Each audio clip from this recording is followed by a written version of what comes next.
Alors aujourd'hui, on est très ravis de recevoir trois des responsables du CNC qui viennent nous parler d'un sujet qui nous tient très à cœur.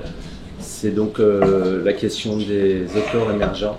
Vous savez que l'ACID tient beaucoup, ça a beaucoup adhéré à faire découvrir des jeunes talents, des cinéastes, peu importe leur âge évidemment, mais qui émergent avec un premier film, avec voilà, des formes de production parfois hors normes. Donc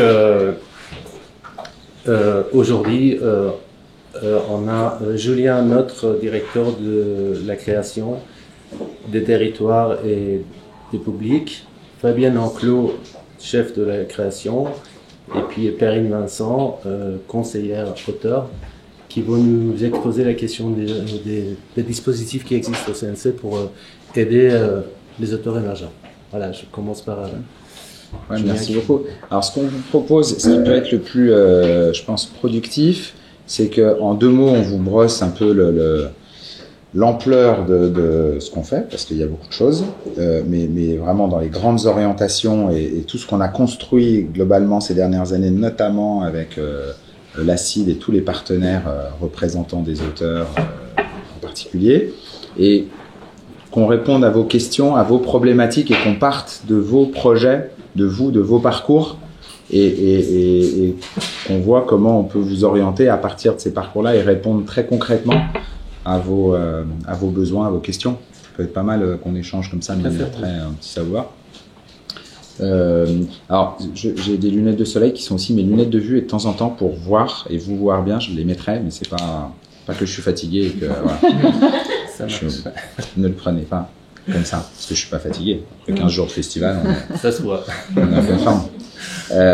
Alors globalement, depuis 5 ans, on a beaucoup développé plein de chemins différents pour arriver à créer les premières œuvres, à s'intégrer dans le secteur. Très schématiquement, mais de manière assez quand même indéniable, on avait historiquement une voie royale, et le CNC en tout cas, parce qu'évidemment ça ne se limitait pas à ça, mais le CNC, les pouvoirs publics investissaient une voie royale qui était la grande école, la FEMIS, le court-métrage avant réalisation du CNC, esprit de qualité, et sélection à Clermont-Ferrand. Okay, c'était la voie royale pour émerger dans le secteur. À partir de cette voie royale, qu'on a continué à réinventer et à ouvrir, on a voulu démultiplier les chemins et aller partout où on pouvait aller identifier des talents, identifier des parcours différents, des profils différents, et apporter des solutions également différentes, adaptées du coup à une diversité de profils dont on a besoin pour renouveler la création. Et donc ça s'est traduit à chacune des étapes par le soutien et l'émergence de nouveaux lieux d'accompagnement, un sens vraiment le plus large possible, des nouvelles écoles, la Cinéfabrique, Courtrage-Nez, 1000 visages, des nouveaux lieux d'accompagnement de résidence. Évidemment, il y en avait déjà. Maison du film court est là et fait un travail fantastique depuis longtemps. Il y a le Grec, je crois, qui est là aussi, mais on a démultiplié, on a renforcé encore ces acteurs-là, mais on a aussi fait émerger des nouveaux acteurs comme le groupe Ouest, SoFilm sur le genre, donc sur des écritures différentes, sur des méthodologies aussi différentes, donc qui répondent à des besoins et à des personnalités différentes. Donc ça, c'est pour la formation, on va dire. Et sur la production de premières œuvres, on a élargi aussi beaucoup notre capacité de soutien à des formes différentes en premières œuvres. Donc à partir du court-métrage, on a beaucoup étendu nos aides au court-métrage et on les a retravaillées encore récemment pour mieux accompagner notamment les premières œuvres avec un collège dédié aux premières œuvres, donc aux vraies premières œuvres, parce qu'il y a parfois des courts-métrages qui ne sont pas la première œuvre, hein, évidemment. On a aussi ouvert un champ totalement nouveau qui est celui du web et de la création web, qui n'existait pas et qui n'était pas du tout soutenu avant au CNC. Donc ça, c'est CNC Talent, on appelle. Donc c'est un autre mode de création, d'écriture et d'autres profils. Mais de plus en plus, on voit bien que voilà, les différents parcours s'hybrident, se mêlent, et donc on peut avoir des personnalités qui, à un moment donné, font quelque chose à un endroit et puis après, chemin faisant, rencontrent un autre endroit. Tout ça circule. Et pour encadrer tout ça, Fabienne et Perrine et leurs équipes sont chargées d'animer tout cet écosystème, finalement, où on gère pas seulement au CNC des dispositifs, mais bien l'animation d'un écosystème au service du renouvellement de la création. Donc ça veut dire animer aussi tous les auteurs, toute la communauté de ceux qui sont à l'origine des projets.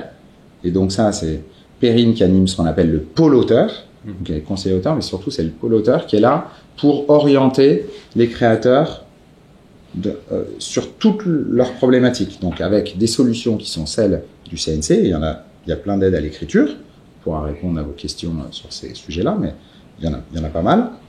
Il y en a plein qui sont portés aussi par des partenaires, les régions, la SACD, etc. Ça, on a la vision un peu globale. Mais il y a aussi plein de problématiques dont les réponses ne sont pas par des dispositifs ou de l'argent. Et on est capable aussi d'essayer d'identifier des solutions, des réponses. On n'a pas la baguette magique, mais on est là pour être une confrontation très bienveillante et un lieu d'orientation. Même chose pour les émergents. En fonction du parcours du projet, on a la capacité, au-delà de nos propres dispositifs, qui ne couvrent pas l'entièreté des besoins, d'identifier d'autres lieux et c'est aussi des dispositifs qu'on a initiés à un moment donné, puis qu'on a déployés. Je pense à Talent en cours, notamment, qui permet aussi ce travail-là, et plein d'autres. Voilà, c'est tout un maillage de solutions qu'on fait également avec les régions. Donc ça démultiplie les possibles. Donc vous voyez, il y a quand même beaucoup de voies et d'interlocuteurs et de leviers possibles pour avancer dans vos projets. Et vous, votre enjeu, du coup, en effet, c'est de les identifier, de ne pas hésiter à les confronter et de s'orienter. C'est ça qu'on doit aussi vous aider à faire. Voilà. Et ça y participe. Donc merci de nous inviter. Et ces rencontres-là servent à ça. C'est un plaisir pour nous. Alors Fabienne, peut-être moi je peux vous décrire un peu les dispositifs existants donc dans le service de la création que je dirige sous la direction de Julien. Donc c'est un service qui comprend à la fois en effet les aides au court-métrage avant réalisation, après réalisation, ainsi que des aides au programme de production pour les producteurs, les entreprises de production. Ces aides, elles ont en effet pas mal évolué. On a essayé de les ouvrir le plus possible. Donc, comme disait Julien, avec depuis janvier cette année, une aide spécifique pour les premiers courts-métrages. On a également essayé de s'adapter aux nouvelles pratiques. On voit bien que la jeune génération a beaucoup plus l'habitude de filmer parce que les outils se sont démocratisés et que beaucoup de jeunes filment aujourd'hui au quotidien avec leur téléphone.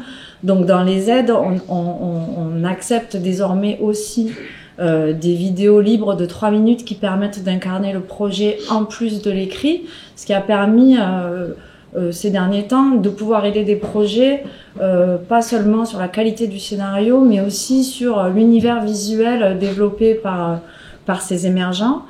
On a également dans ce service, pardon, on est fatigué en fin de festival. Dans ce service, on a tout ce qui est nouvelles écritures documentaires, donc le Fonds d'innovation à l'audiovisuel et documentaire, où là, il n'y a pas que des émergents, il y a également des auteurs confirmés, mais il y a des aides à l'écriture et au développement et au développement renforcé qui sont ouvertes aussi aux courts-métragistes. Et là, on a énormément de formes hybrides, puisqu'on sait que le documentaire est traversé aussi de plus en plus par des mises en scène beaucoup plus fictionnelles, par aussi des talents qui arrivent des arts plastiques. Donc c'est un fonds très ambitieux qui permet de décliner le documentaire sous toutes ses formes. Il y a un autre fonds qui s'appelle Image de la diversité, qui là aussi, lui, est de l'écriture, développement, production, distribution, édition vidéo, et là qui permet d'aider de nouveaux récits, des récits qui mettent un peu mieux en valeur l'ensemble de la représentation, l'ensemble de la société française, qui permet aussi d'être sur des représentations qu'on avait moins l'habitude de voir dans le cinéma français, et des auteurs qui justement n'avaient pas la voix royale Et là, ça permet encore de couvrir ce spectre-là. Ensuite, il y a évidemment le fonds CNC Talent, avec une aide à la création et une aide à la chaîne, donc pour des projets tout format, qui sont destinés à avoir une première diffusion sur une plateforme gratuite, YouTube, TikTok, Insta, etc. Et enfin, c'est un service qui aussi, comme le disait Julien, s'occupe des écoles de cinéma, avec en effet une multiplication, enfin pas une multiplication, mais en tout cas la création de nouvelles écoles, comme en effet la Cinéfabrique, etc., Courtrage-May, qui ne demandent pas de prérequis de diplôme et donc où on voit donc des profils très très différents de gens qui arrivent sans avoir fait un bac+2, etc. et qui arrivent aussi avec de nouvelles écritures, de nouveaux récits, avec aussi une réelle volonté de travailler autour de l'insertion professionnelle, avec par exemple la Cinéfabrique, la dernière année, elle se fait en alternance, en apprentissage, et du coup avec une insertion professionnelle, aussi ce souci-là de que deviennent les étudiants ensuite, et donc de les insérer dans le milieu professionnel. Et enfin, c'est un soutien à toutes les associations, et en effet, il y en a beaucoup dans la salle, qui font ce travail de détection et d'accompagnement des émergents. Donc, en effet, le CREC, la Maison du Film, mais aussi la Ruche de Jindou, ADOC sur le documentaire. Donc, il y a une quarantaine comme ça d'associations qui sont soutenues, ou de résidences. Les résidences, on les travaille aussi au court-métrage et à la diversité par l'octroi de bourses de résidence, qui permettent aux auteurs d'aller retravailler leurs projets écrits, mais aussi de plus en plus, on essaie de construire des projets, on l'a fait avec le Grec cette année, avec le Moulin d'Andé, etc., un peu plus adaptés de nouveau aux pratiques, puisqu'on sait aussi qu'il y a c'est très très long aussi de faire du court-métrage, d'arriver à rentrer en production, et donc de ne pas être simplement sur des résidences d'écriture, mais aussi sur des résidences de mise en pratique, pour que des émergents puissent aller une semaine expérimenter le plateau avec des comédiens, un chef-op, un consultant qui est là, un cinéaste qui les entoure, et de leur permettre de faire avancer leur écriture par un premier contact avec le plateau. Donc en gros, voilà. Et il y a aussi dans le service, le bureau d'accueil des auteurs, animé par Anne Tudoré, qui elle est vraiment là qui est un peu la porte d'entrée au CNC, pour orienter sur les différentes aides et solutions possibles pour des auteurs qui débutent ou qui sont tout jeunes professionnels. Et tout jeunes professionnels, oui. Producteurs aussi ont besoin de s'orienter. Voilà, et il y a également l'organigramme un peu évolué cette année. On a consacré un poste de Mourad Kartoubi, que certains connaissent, qui lui désormais se consacre vraiment à aller à la fois aller faire un petit bilan de ce qui se passe avec Talent en cours, etc., mais aussi de faire le lien avec un tissu de producteurs, de commencer à imaginer des actions pour que les producteurs et les auteurs puissent se rencontrer dans les meilleures conditions, être un peu plus présents sur les festivals pour aller présenter justement toutes nos solutions. Voilà, d'être vraiment et de faire les ponts entre, en effet, puisqu'on le voit, les passerelles se font de plus en plus entre des auteurs qui font du court-métrage cinéma ou audiovisuel plus traditionnel, et des auteurs qui font aussi du court-métrage mais plutôt sur le web, et comment ces mondes-là peuvent se croiser, qu'il puisse y avoir comme ça une porosité, et on accueille d'ailleurs à Cannes cette année, en partenariat avec YouTube Arte, 7 résidents des web créateurs qui ont des projets de cinéma, et de permettre comme ça que chacun puisse trouver son chemin, comme le disait Julien. Donc Perrine, alors du coup, pour parler de cette question d'orientation, surtout des auteurs émergents qui découvrent en fait des dispositifs existants et qui ne savent pas forcément dès le départ vers quoi il faut aller, quel est le meilleur endroit pour leur projet. Alors, ça c'est justement comme le disait Fabienne, c'est quelqu'un qui s'appelle Anne Tudoré au CNC, qui est donc vraiment votre interlocutrice en tout premier lieu quand vous posez des questions sur les dispositifs du CNC. Moi, on va dire que je m'occupe plus globalement de structurer le parcours des auteurs une fois qu'il est lancé, on va dire. D'accord.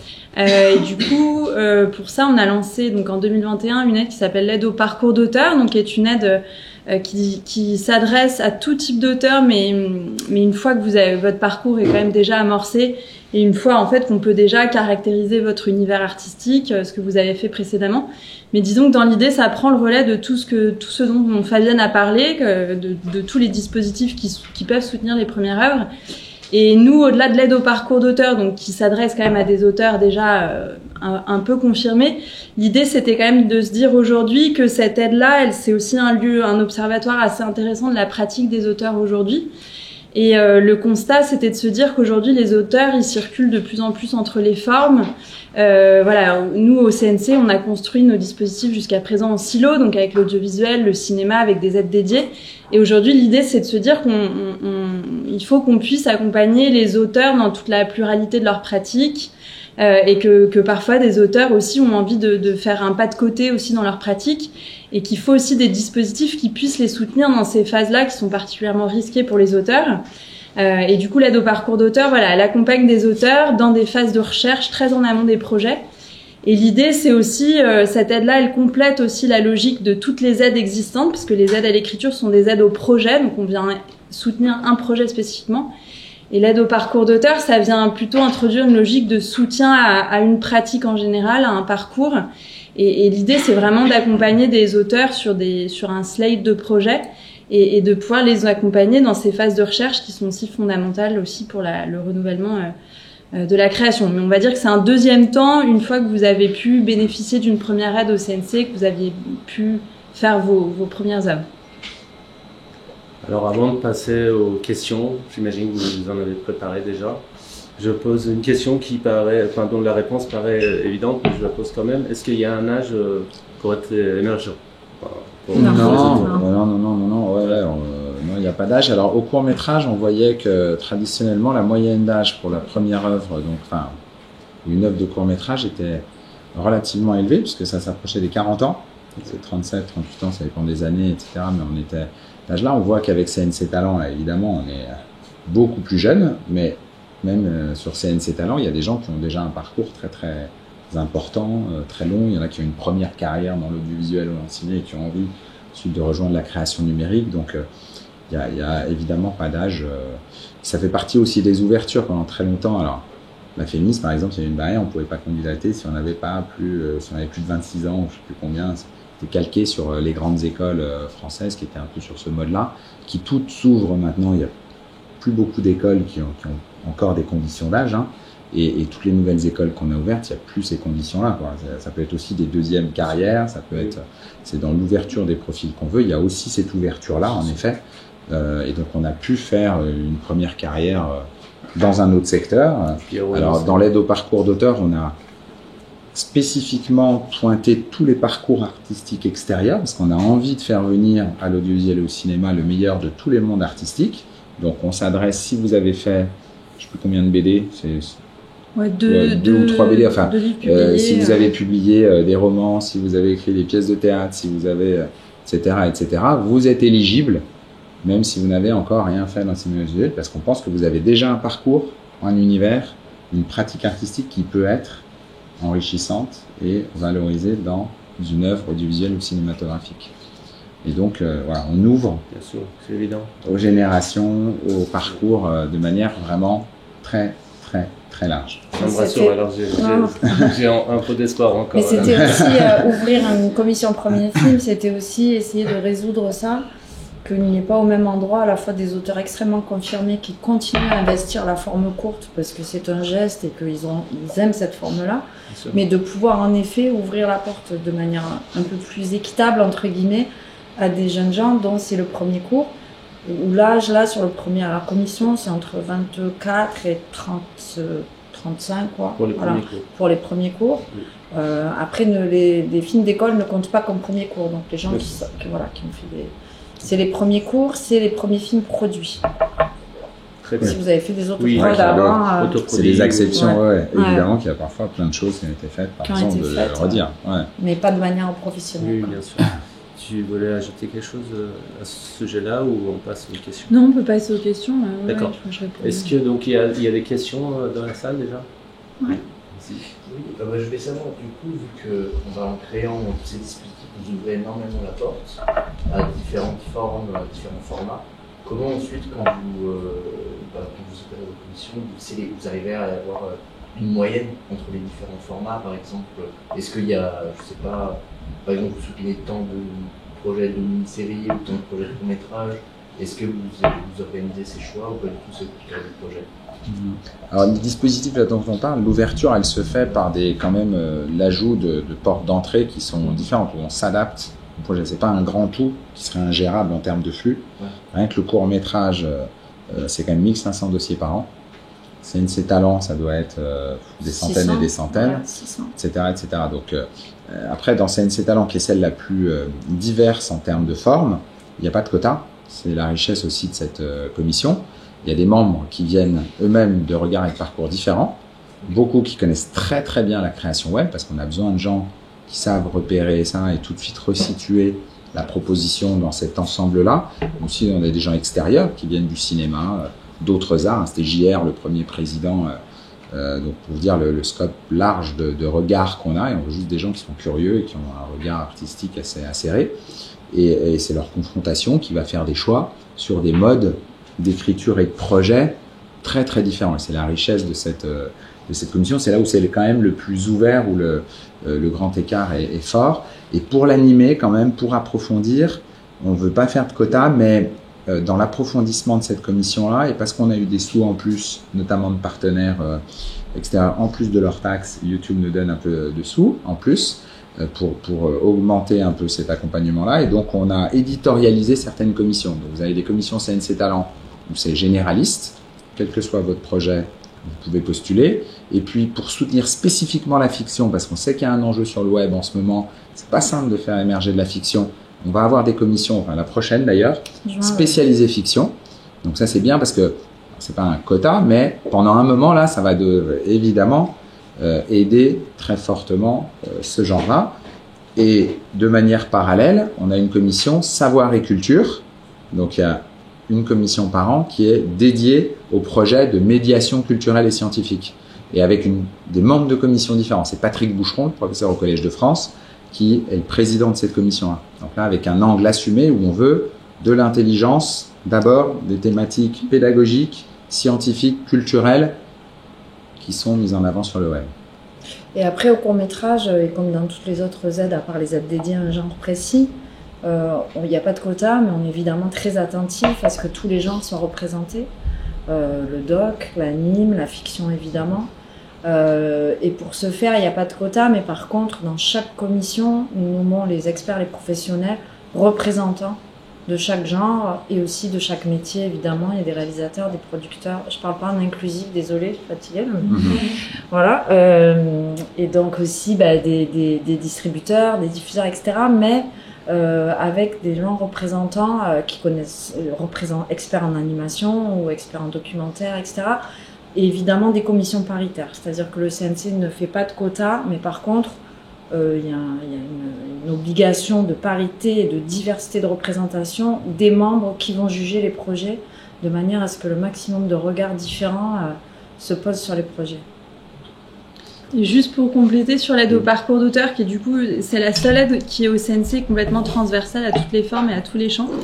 Il n'y a pas non plus du tout de logique de quota, et ce pour une bonne raison, c'est qu'en fait, on aide aussi beaucoup d'auteurs à passer d'un genre à un autre, en fait.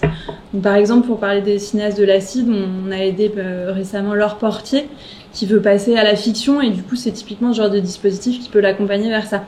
Et du coup, voilà, il n'y a pas du tout de logique de quota, mais bien au contraire, l'idée, c'est d'accompagner les auteurs dans l'évolution de leur pratique. Certains, d'ailleurs, ont des projets en parallèle très différents. Là, on ne peut vraiment pas les mettre dans une case, ce serait complètement contre-productif. Oui. On est d'une démarche, d'une personnalité qui peut se traduire, alors parfois sur une seule écriture, et c'est très bien, il y en a qui sont, puis d'autres. Donc, on permet tout ça. Alors, là-bas, oui. Je voulais juste vous donner, c'est pas une question, mais une information importante dont je vous donne la primeur depuis quelques années au niveau du ROC, qui est le regroupement des organisations du court-métrage qui réunit le Festival de Clermont-Ferrand, l'agence, plein de structures comme ça, Carrefour des festivals, la Maison du film. on s'est posé la question de l'accompagnement des émergents.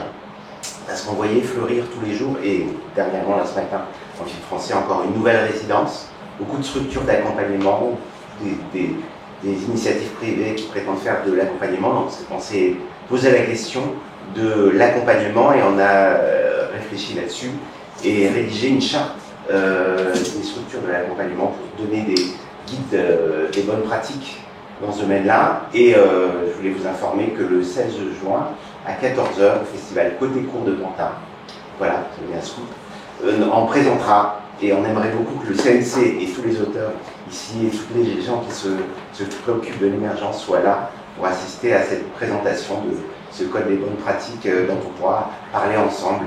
Voilà, parce que c'est vraiment une question qui nous interpelle vraiment beaucoup au niveau du rock actuellement.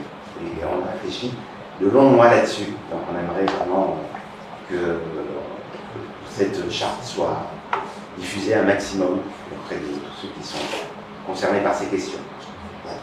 Et nous, on a un guide de l'accompagnement, qui existe déjà, qui est assez complet. Enfin, et c'est très bien, il y a beaucoup d'initiatives qui se créent. Et alors, là-dessus, il y a un plan France 2030 qui va beaucoup, alors sur la formation en général, hein, mais qui inclut tout type de formation. On n'est pas que sur des écoles au sens strict et que de la formation initiale, mais qui va permettre de déployer des formations un peu partout sur le territoire, à partir d'acteurs existants, hein, évidemment. Il y en a beaucoup qui vont permettre de passer à l'échelle, et nos meilleures écoles, si je veux dire celles qu'on accompagne déjà depuis très très longtemps, vont évidemment en profiter et faire profiter de leur savoir-faire à plus de jeunes, mais on espère aussi voir émerger des nouvelles initiatives, parce qu'on a besoin aussi toujours de nouveaux angles, de nouveaux partenaires. Et pour vous donner juste un chiffre, en gros, l'étude de besoin qu'on a fait réaliser et qui vient orienter ce grand plan d'investissement, quand même, c'est 100 millions annoncés dans la formation, hein, d'investissement. Ça n'a jamais existé, c'est vraiment quelque chose d'assez inédit. Ça doit permettre de doubler le nombre de jeunes formés, quel que soit le type de formation. Et on parle vraiment là de tous les maillons de la chaîne, hein, donc ça concerne évidemment les auteurs, ceux qui sont à l'initiative des projets, mais aussi des ingénieurs en effets spéciaux, mais aussi des administrateurs de prod. Aujourd'hui, il y a beaucoup de films qui se lancent sans administrateur de prod. C'est vraiment une tension complètement dingue sur nos capacités aussi techniques, hein, d'accompagnement des œuvres. Et donc, ce plan France 2030 va porter ses fruits progressivement. L'appel à projet se clôt en septembre, octobre, et ça va rebattre complètement la carte de la formation dans le cinéma et l'audiovisuel, quoi. Et dans les studios, parce que c'est un plan qui est accolé. La formation, c'est un volet, et l'autre volet, c'est les studios d'accueil de tournage, et qui nécessitent en France un passage à l'échelle. On est très bon en capacité d'accueil du tournage, mais très très faible en termes de studios. En gros, pour vous donner un chiffre aussi, il va falloir le doubler. Rien que Pinewood à Londres, c'est 2 fois plus que tous les mètres carrés cumulés des studios en France, quoi. Et en Allemagne à Babelsberg, en Italie à Cinecittà, en Espagne, etc. Ils ont des grands plans d'investissement pour faire des studios énormes.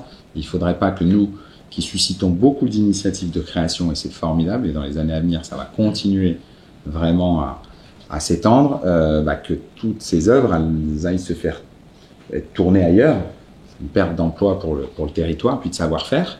Et donc, ça doit répondre à cet enjeu-là. Mais donc, on va augmenter les capacités techniques et les capacités humaines. Donc, c'est plein d'opportunités pour vous tous, forcément. Ouais. Donc, je rebondis sur ce que vous disiez. Vous cherchez actuellement des mandats pour des studios. Comment ça se concrétiserait, en fait, votre implication En fait, c'est un appel à projet pour des opérateurs de studios, ouais, qui vont venir voir le comité d'experts en disant, voilà, moi j'ai telle et telle qualité, etc. J'ai 8000 mètres carrés que je vais investir dans des studios de telle et telle qualité, et j'ai besoin, pour ça j'ai tel et tel partenaire, et j'aurais besoin de X millions de la part du plan France 2030 pour rendre possible cet investissement. L'interlocuteur, il faut aller voir. C'est nous, c'est le CNC qui opère. Il y aura un comité d'experts et tout est en ligne sur le CNC. Voilà. Et on va faire beaucoup de communication ces prochaines semaines. Il y aura des webinaires en ligne aussi pour expliquer aux porteurs de projets.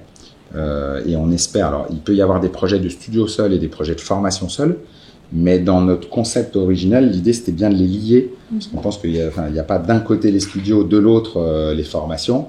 On veut que tout ça se fasse de manière très coordonnée, parce que pour les formations, c'est évidemment un gage aussi de consistance, d'être bien lié au secteur et donc au débouché et à la professionnalisation. Donc on veut développer l'apprentissage par exemple, qui est très très peu développé dans notre secteur. Et là il y a des très bonnes pratiques qui se mettent en place à la Cinéfabrique par exemple, qui a beaucoup expérimenté, mais aussi la Cité européenne des scénaristes, qui y compris pour les scénaristes, qui est un métier très particulier, a réussi à trouver un mode d'apprentissage et d'encadrement de ce que pourrait être un apprentissage, un compagnonnage donc vraiment encadré entre pairs, entre auteurs, et tout ça, le plan France 2030 va pouvoir le déployer avec toujours les régions, évidemment, pour que ce soit de partout sur le territoire.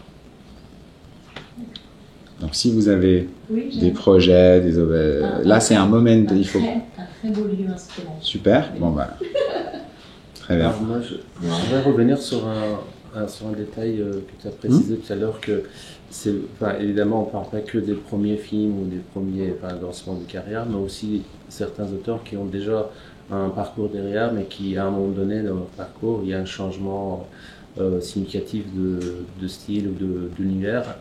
Je pense que c'est très facile d'identifier ceux qui commencent pour la première fois. Et là, comment on peut définir en fait que cet auteur est en phase d'émergence par rapport à autre chose, c'est vraiment dans parcours d'auteur est vraiment ce lieu d'identification en fait. Parce que c'est une les auteurs comment ils peuvent aussi comprendre que eux ils sont éligibles, disons à cette. Il y a des conditions d'éligibilité. Voilà, c'est un fonds qui s'adresse à tous les auteurs qui rentrent dans le champ du CNC. Donc c'est des auteurs de documentaires, d'animation, de jeux vidéo aussi, d'expériences interactives. Et oui, il y a 2 critères d'éligibilité, c'est avoir écrit ou réalisé une œuvre soutenue par le CNC, mais pas forcément vous en tant qu'auteur. Ça peut être une œuvre soutenue par un soutien automatique, quel que soit le type de soutien. Du coup, le champ, le spectre d'auteurs éligibles est quand même assez important. Et le deuxième, c'est de justifier d'une expérience artistique qui, comme le disait Julien, concerne évidemment l'audiovisuel et le cinéma, mais aussi des champs artistiques qui vont au-delà en fait du strict périmètre du CNC. Et encore une fois, l'idée étant de pouvoir accompagner, parce qu'on se rend compte en fait dans la construction des parcours et des carrières qu'il y a aussi des moments de remise en question, d'expérimentation, et c'est encore une fois des phases très à risque pour les auteurs, ou qui sont rarement accompagnés par des producteurs dans ces phases-là. Et du coup, l'idée, c'est de pouvoir les aider à ce moment-là. Donc quelque part, est-ce qu'on demande à l'auteur de justifier en fait ce changement, ce bascule Alors on lui demande pas forcément de justifier, mais en tout cas de nous expliquer en quoi ça fait sens par rapport à sa pratique, et en quoi finalement les questions que se pose l'auteur sont aussi présagent aussi d'un approfondissement d'une pratique artistique. C'est vraiment sur des enjeux. C'est une commission sélective qui est basée sur des enjeux artistiques. Donc c'est vraiment comment l'auteur il se projette dans des écritures, dans des projets à venir. Et ça, c'est vrai pour tous les dispositifs du CNC, mais en général, pour tous vos projets, il faudra toujours vous confronter à d'autres. Et donc l'enjeu primordial, c'est comment vous embarquez une personne extérieure à votre propre logique dans votre logique. Et ça, en rien, c'est vieux comme n'importe quel projet, et n'importe quelle œuvre artistique, sauf si vous faites tout et il y en a, de manière autarcique, comme Moretti ou certains youtubeurs qui sont seuls dans leur chambre, et c'est très bien comme ça, mais si vous voulez vous confronter, avoir des moyens, il faut convaincre 10 membres. Alors dans l'aide au parcours d'auteur, ce qui est une grande originalité, c'est qu'il suffit aussi que vous tapiez dans l'œil d'un, qu'il y en ait un qui comprenne, parce que chaque membre a la capacité d'attribuer une bourse, et ça permet du coup de diversifier beaucoup les aides. On n'est pas que sur la logique du consensus.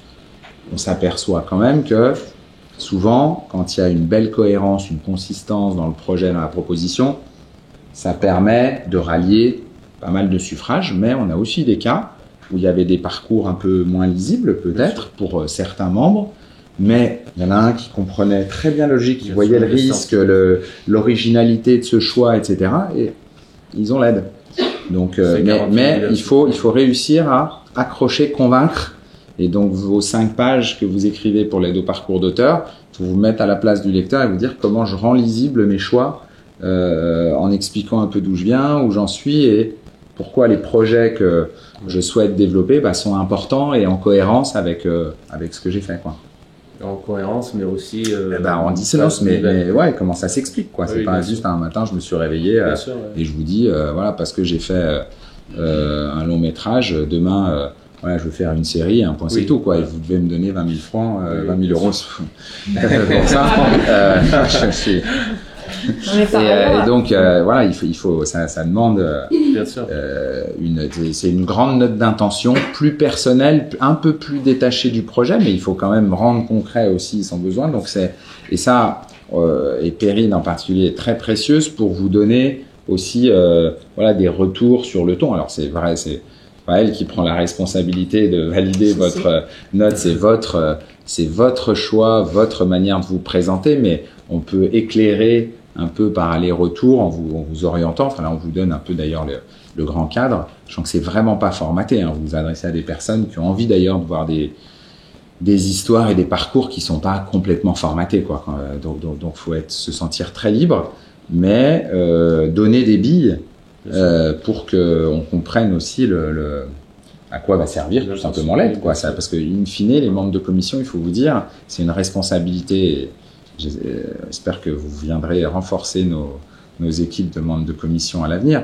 C'est une responsabilité très importante et qui est pas facile parce que vous êtes face à beaucoup de propositions qui sont souvent enthousiasmantes et vous devez, dans une enveloppe contrainte, faire des choix. Et donc, voilà, évidemment, c'est ceux qui ont donné le plus de billes et le plus d'arguments, si je puis dire, de les suivre, qui vont emporter la conviction de ces membres de commission, quoi. Et il ne faut pas qu'il y ait de malentendus, hein. C'est Oui. pas simplement pour des auteurs qui souhaiteraient changer de format, non, bien etc. sûr. Non, bien sûr. C'est une aide, c'est très adapté à la réalité des auteurs, qui est que là, dans les 6 mois à venir, je suis obligée d'être sur 2-3 projets peut-être en même temps parce que je ne sais pas lequel va se concrétiser. Et ce travail-là de préécriture était pas du tout aidé au CNC. Ce travail de recherche, en fait. Mais ça peut être, je suis documentariste et j'ai 3 documentaires sur le feu, hein. Enfin, c'est pas Et ça peut être sur forcément un seul projet, on et ça est peut plein de être sur cas, un et je seul veux faire projet des aussi. recherches, je veux faire un film sur une boucherie, et je veux passer 6 mois dans la boucherie pour connaître de A à Z le truc. Ok, ça s'entend. Ouais. On a eu des gens d'animation, avoir un atelier dédié parce que j'ai besoin de temps et d'avoir mon atelier, un endroit pour faire mes dessins, etc. Ça a été mis en œuvre. Alors, on a invité là au festival pour témoigner un duo, Félix de Givry et Hugo Bienvenu. Eux, ils ont acheté avec cette bourse une tunique qui leur permet de faire des tests de tournage en même temps que leur écriture. Oui. Donc c'est un truc encore très différent. Donc c'est un peu leur atelier, ils ont acheté un stylo, quoi. Leur stylo pour créer. D'autres sont dans le passage, et ça c'était une originalité, c'est pour ça qu'on insiste aussi là-dessus, d'une écriture à une autre. J'ai fait toute une carrière dans le cinéma, et aujourd'hui je me dis que la série c'est vachement important, mais il faut se former parce que c'est pas les mêmes modes d'écriture, c'est pas les mêmes modes d'organisation, et donc je veux prendre ce temps pour suivre une formation sur la série. C'est totalement entendable. Oui, Voilà. c'est pour ça que je trouvais que justement ça méritait d'être précisé. Oui. Ouais, bien Parce sûr. que certains auteurs, ils peuvent penser que c'est que pour Non. les débutants Non. et que la porte serait fermée pour eux. C'est vraiment très très Ah divers. non, En fait, non, ne cherchez pas à inventer un parcours pour répondre à l'aide au parcours d'auteur. Non, C'est c'est juste- c'est quoi votre parcours, c'est quoi votre démarche, et ce que j'ai besoin à ce exposez-la, moment-là. voilà, et à quoi vous avez besoin. Et c'est très ouvert comme aide parce que il y a encore une originalité de cette aide, c'est qu'on ne peut l'avoir qu'une fois dans sa vie, dans son parcours. Ça, c'était pour éviter le côté dépendant et trop fermé de cette aide. Donc c'est à un moment clé, mais donc ça veut dire que ça se renouvelle Oui. en permanence. Il n'y aura pas quelques personnes qui auront toujours cette aide et pas d'autres. Donc, et on distribue 50 bourses par an. Donc on a des moyens C'est beaucoup, ouais. conséquents pour bien renouveler les choses au fil de l'eau. Sachant qu'il y a encore une fois une autre originalité qui répond à cet enjeu de renouvellement, c'est que les membres de commission changent à chaque fois aussi. On veut, voilà, alors, quelques-uns qui font plusieurs parce qu'on veut un peu quand même de passage de relais. Oui. Donc mais globalement, ça c'est un grand compagnonnage. Donc par exemple ceux qui vont être lauréats, on va s'appuyer sur eux pour être des membres les années suivantes. Et c'est un peu l'esprit d'ailleurs de la CID, hein, un grand compagnonnage entre pairs. Et on parie aussi sur les rencontres parce que les membres de commission, on leur demande d'avoir un échange après la commission avec le lauréat qu'ils ont choisi.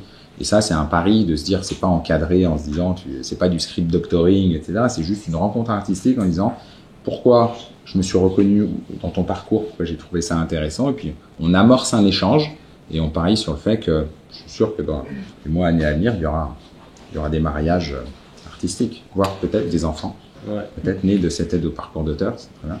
Et certains sont juste un échange. Enfin, tout ça s'invente de manière très libre et très inspirante. Là, on a plein d'histoires où ils communiquent de manière hyper proche et je suis sûr que ça va faire naître des projets.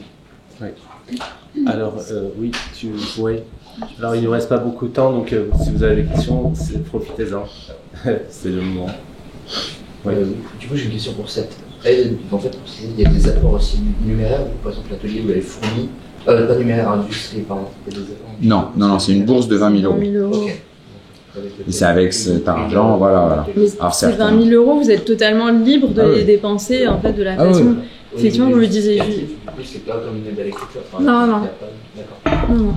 20 000 euros attribués à la personne ou au duo, quand c'est un duo. Pour certaines, donc c'est pour un peu rendre concret les choses. Les 20 000 euros, alors c'est déjà pour avoir du temps, hein, tout simplement. Ça c'est le besoin, on va dire, fondamental. Mais ça peut aussi être utilisé pour rémunérer un co-scénariste, rémunérer un atelier, acheter donc une tunique pour tourner, d'autres une formation, mais plus généralement pour avoir du temps. Certains, ça leur permet ils ont un boulot à côté, et ils peuvent se consacrer pendant un moment à leurs travaux d'écriture. Du coup, un auteur dont la demande n'a pas été retenue, est-ce qu'il a toujours la possibilité de revenir plus tard? Il peut faire une demande par an. Ah oui, donc jusqu'à la seule fois où il pourrait le faire. Voilà, exactement. Donc il y a toujours cette possibilité. Puis comme on renouvelle extrêmement souvent les membres, il n'y a pas cette idée de se dire que on s'adresse pas à une commission parce qu'on est persuadé que la commission reçoit mal notre cinéma, ou là, comme les membres sont renouvelés à chaque session, l'idée c'est de se dire que tout est rejoué à chaque fois, quoi, pour les auteurs. Alors, d'autres questions? Au fond de la salle, soyez pas trop timide. Le profil des membres de la commission, c'est des auteurs. J'ai regardé là sur votre site, c'est uniquement des auteurs qui décident. Ouais, c'est entre pairs. C'est le concept même donc de ce compagnonnage. Donc c'est que des auteurs. Mais c'est ce qui fonctionne le mieux, parce qu'on a l'expérience à la CID aussi. Il y a une sensibilité par rapport. Il y a une empathie, quoi, je pense, entre auteurs. On dit on est tous dans le même bateau, on se comprend, et puis on peut. Après, c'est des auteurs, mais qui ont des profils par contre très différents. C'est-à-dire qu'il y a des scénaristes de séries télévisuelles, il y a des documentaristes. Enfin, la commission, elle est composée d'auteurs qui ont des pratiques vraiment très différentes, justement pour être capable aussi d'être ouvert sur des formes très différentes, quoi. Dès les premières commissions, on avait Jacques Audiard, Virginie Despentes, Claire Simon, Fanny Herrero. Enfin, c'est très divers. Et c'est la richesse d'ailleurs, les auteurs qui y participent viennent chercher ça aussi, et ils y retrouvent ça aussi dans ceux qui postulent. Et donc, et ce qui est sympa qu'on observe, c'était un peu un pari, mais ça marche. C'est pas, ils cherchent pas un effet miroir du même parcours qu'eux en fait. Et souvent, les auteurs qui viennent d'un genre vont plutôt aller chercher des lauréats qui viennent d'un parcours totalement différent du leur en fait, mais dans lequel ils se disent tiens, il y a quelque chose qui m'intéresse, ça j'avais jamais vu ça comme ça, et donc il y aura un échange un peu fructueux. Donc c'est assez intéressant, et ça dépasse justement les histoires de quotas, etc. Alors évidemment, on veut des représentants de tous les genres et de toutes les écritures, mais en fait, ils dépassent ça et ils le font de manière très harmonieuse et très généreuse et générale. Les lauréats viennent en effet de parcours très très différents, mais c'est pas parce que celui qui était représentant du documentaire a choisi un documentariste, celui qui était représentant du cinéma d'auteur a choisi quelqu'un qui était dans cette veine-là, etc. Tout ça s'entrecroise de manière très très naturelle et très intelligente. Alors, Professeur, vous avez dit que vous participiez à la création des écoles, c'est-à-dire que vous les écoles par exemple cinéma, tout ça, ça veut dire que vous les financez. Oui, tout à fait. Ouais. D'accord, donc c'est via les nouveaux dispositifs. Non, c'est le CNC qui finance, bien sûr, avec les régions. Et aussi, je voulais savoir si vous avez du coup un exemple sur quelqu'un qui est issu du nouveau dispositif, qui a pu du coup derrière s'insérer dans le monde du cinéma classique, par exemple, qui était émergent. Nouveau dispositif CNC Talent, par exemple. Là, on avait, alors l'année dernière, c'était un de nos résidents. Il y a François Descraques, qui est bien connu pour avoir fait la web-série Le Visiteur du Futur, qui l'adapte en long métrage, qui va sortir à l'automne. Il y avait Cyprien là qui était avec nous pour fêter les 5 ans de CNC Talent, lui qui travaille aussi sur son long métrage avec Gaumont maintenant, mais il y a plein d'autres histoires beaucoup plus souterraines, si je puis dire, et qui se font progressivement. Il y a beaucoup de talents du web qui sont en train de faire leur chemin en tant que scénaristes, réalisateurs, etc. Ça se fait, ouais. Et après, il y a évidemment le classique, les gens font du court, passent au long, ou pas, mais en tout cas, ils construisent des carrières, bien sûr. Et du coup, le court et long, il y a des exemples dingues. Il y avait évidemment Les Misérables et Mati Diop, Lajli et Mati Diop avaient fait un court-métrage qu'on avait aidé, qui était en fait la préparation de leur long, quoi. Les deux avaient en plus le même titre. Jusqu'à la garde aussi, on pourrait citer. Il y a plein de cas de cours qui sont, et c'est pas forcément le chemin, mais ça dit tout, qui sont vraiment la préparation d'un long. C'est une scène augmentée, si je puis dire, du futur long. On le retrouve. Un film comme Grand Paris, qui pouvait voir ce soir. T'as raison, même cas, exact. Qui est devenu un long métrage. On avait aidé au cours et qui a fait le long. Et c'est un film de quelqu'un qui a 26 ans, par exemple. Un qui est très jeune. Absolument, oui. C'est vrai qu'aussi sur l'articulation entre les écoles et les premiers longs, on voit que souvent les parcours plus longs, on pense à Lucas Delangle, qu'on a montré, il a eu 10 ans après la féminisation de son premier long. Je crois que c'est quelque chose sur lequel vous avez aussi essayé de travailler, sur l'articulation entre le basculement entre les deux. La Cinéfabrique, on voit que je crois que le taux d'insertion tout de suite après, il est quasi à 90% en fait. En effet, tout ce qui est apprentissage permet en tout cas de s'insérer. Après, les réalisateurs, on ne peut pas en former. Voilà. Il faut en avoir 500 par an qui font leur film l'année d'après, quoi. Mais ça prend un peu de temps. Mais c'est vrai qu'en tout cas, l'idée, c'est de pouvoir expérimenter par des formes plus courtes au départ. Même s'il y a des gens qui passent tout de suite au premier long, mais c'est quand même assez rare. C'est vraiment de pouvoir vous donner les possibilités d'expérimenter pour se faire la main, pour apprendre, pour essayer des choses. Avant le passage à des formes plus longues si vous le souhaitez, quoi. Mais c'est vrai qu'un des enjeux au cours notamment, ça a été ces dernières années d'accélérer la possibilité pour les courts-métrages de rentrer en production.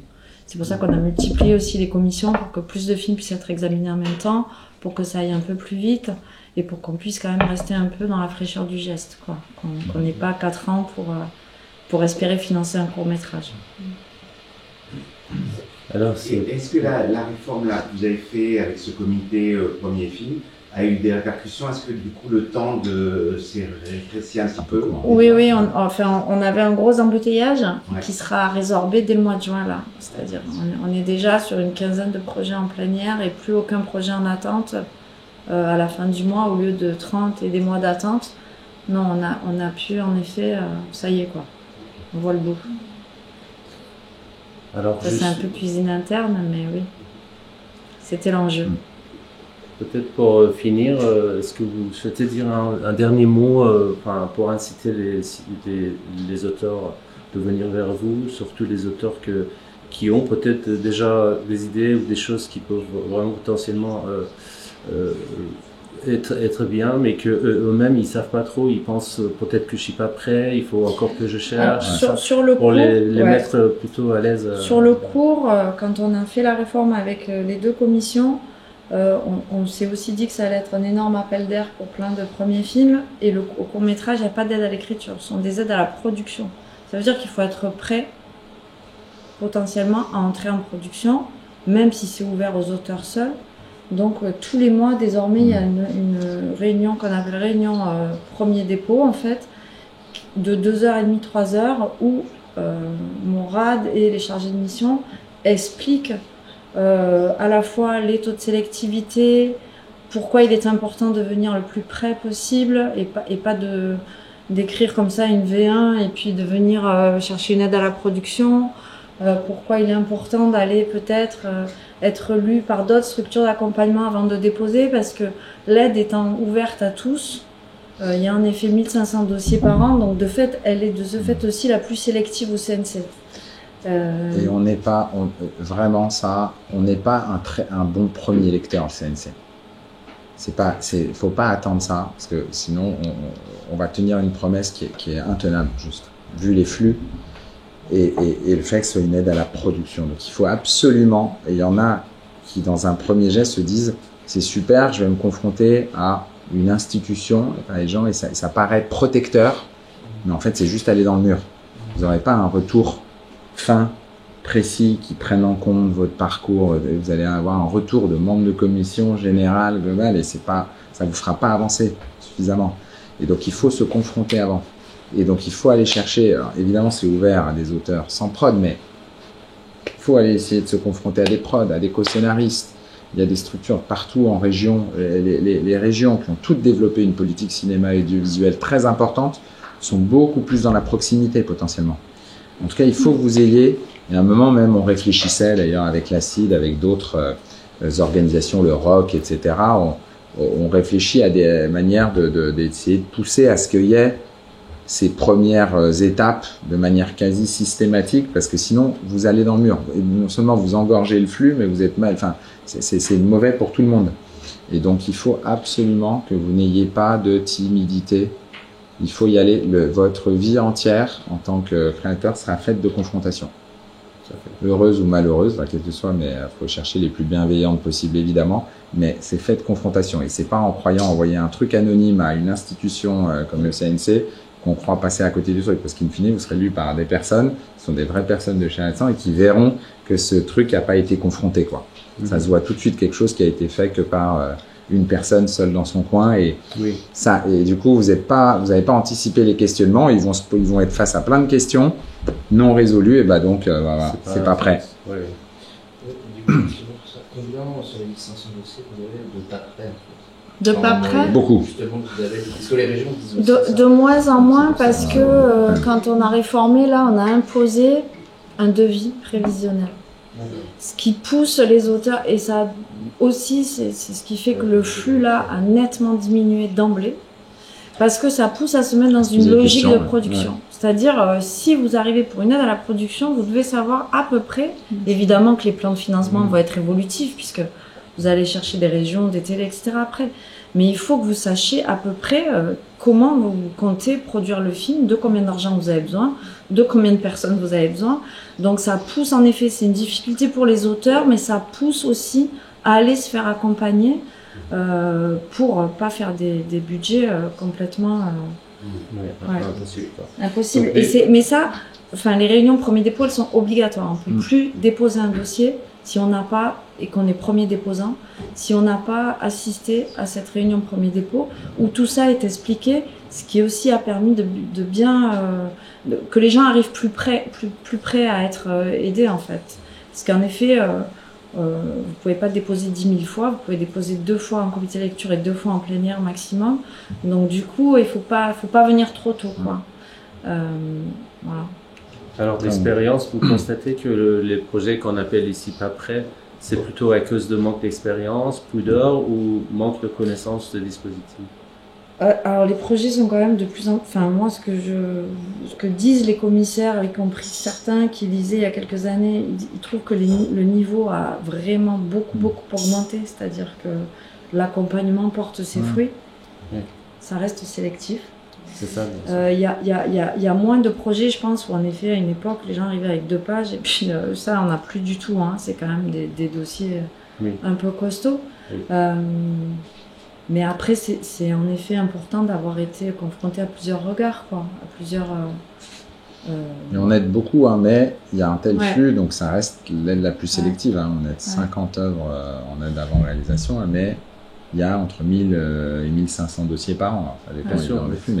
Et donc, voilà, c'est vrai que c'est rude, et c'est pour ça qu'on a voulu vraiment faire que tout ne dépende pas de cette aide-là. Il ne faut surtout pas se dire que il n'y a que ça. Évidemment, c'est fantastique d'avoir ces moyens-là, et c'est une très belle reconnaissance, puis ça donne des moyens immédiats de production, mais il y a plein d'autres moyens de construire son projet et ses premières œuvres. Ouais, puis y compris au CNC, c'est important de toujours bien identifier l'endroit où le projet sera le plus à même d'être aidé.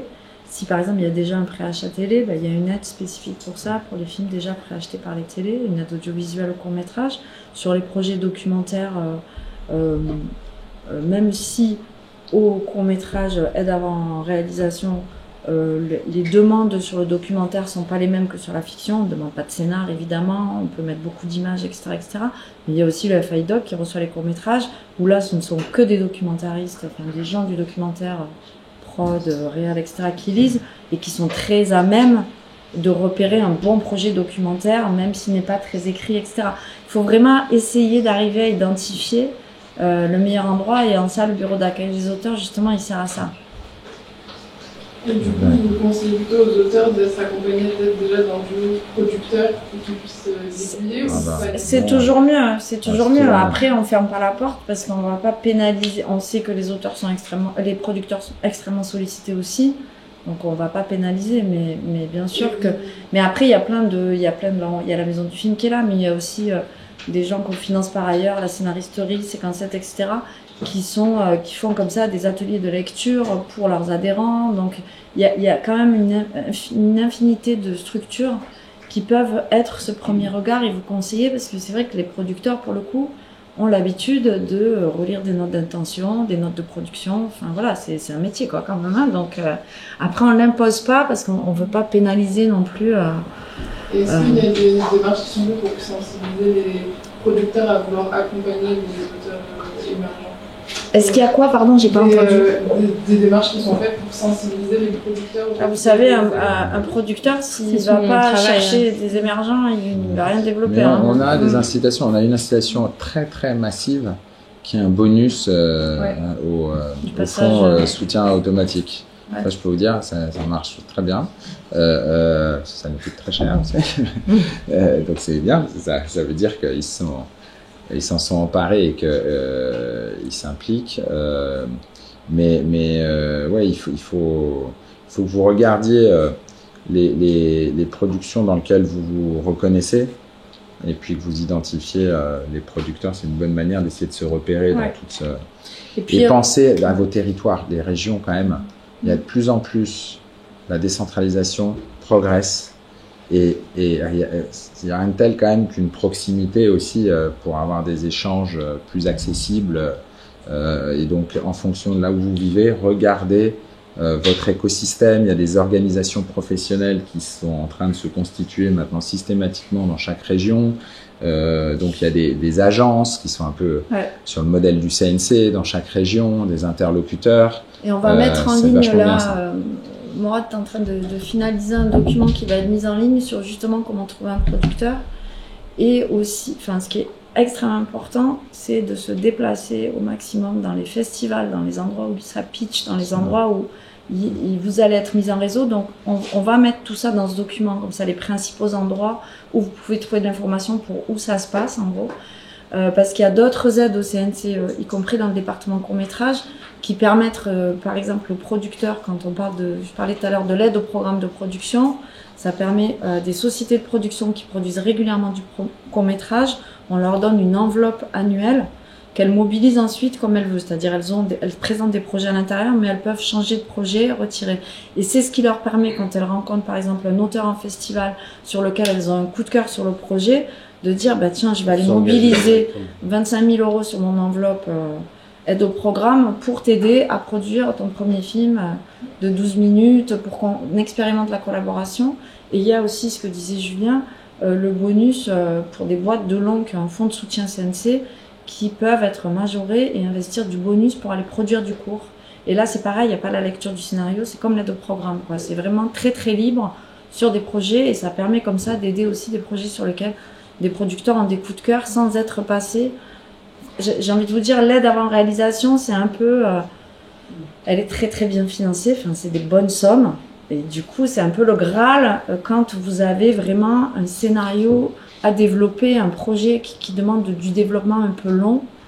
Et c'est un peu moins pour les films qui seraient des gestes ou des expérimentations sur lesquelles, en effet, d'autres dispositifs sont plus adaptés, comme l'aide au programme ou l'investissement du fonds de soutien.